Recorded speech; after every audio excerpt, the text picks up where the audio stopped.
I think it's important for any organization to have somebody that sees the good. I think it's more important for a university to have somebody like Sister Deb, because we are so focused on the human element. We don't produce product, traditional product. We produce people who are learning to think, who are learning to act, who are learning to work in teams, and who will bring their skill sets to the highest possible level so that they can do good in the world. And that's part of our mission. So to have somebody like Sister Deb who understands that and embodies that and becomes an example of that is so important. It's easy to get bogged down in things that don't work or things that failed in the past. But when you have somebody with a positive attitude, who people want to be around, who get excited by her presence, it's a wonderful thing, especially for an institution of higher learning. That's what we're supposed to do.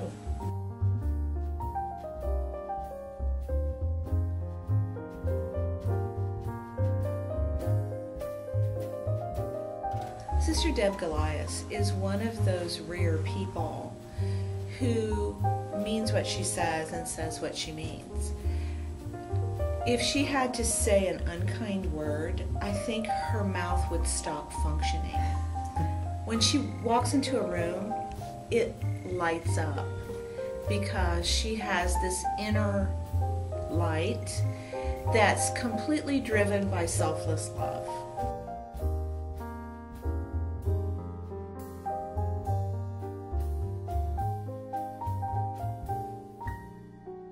I was a young sister in formation, learning about how to be a sister of St. Agnes when I met Sister Vera Neighbor. And she was retired at the Mother House at the time, or was in between trips. And so I knew that she would be at lunch at certain points. At 10 o'clock in the morning, we had some lunch put out at the Mother House. And as a sister in formation, that's where I would be stationed. So I went down on a regular basis and had lunch with Sister Vera at the Mother House. And she was very kind and gentle. And I remember I was sent out for some teaching. And I came back rather nervous about having 40 kids in my classroom and just starting to know how to manage a classroom. And she said something I will never forget. She said, "Inexperience is a disease that cures itself."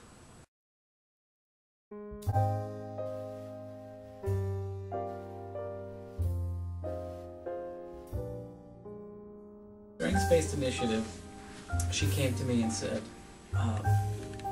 I've been working on this, and I think it might be of interest to you to learn a little bit about the patterns of behavior at Marion. And as she explained it to me, I said, well, why don't we do this for the whole campus? You know, not just for one subset of the campus, but use it with the students, with the faculty, and with the staff. And now we've even taken it to the board level.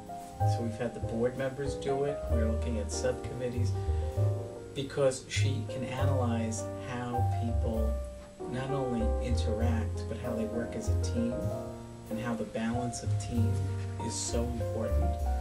And at the student level, it's what behavioral patterns are indicators of attrition, or why students perhaps are not fulfilling their highest potential. How do we work with them and intervene to help them understand what some of these issues are and how they can become better at what they do? So once we got to the point where I embraced this philosophy for the university, she took it and ran with it, and now it's become part of our institution. It's become part of what makes us unique.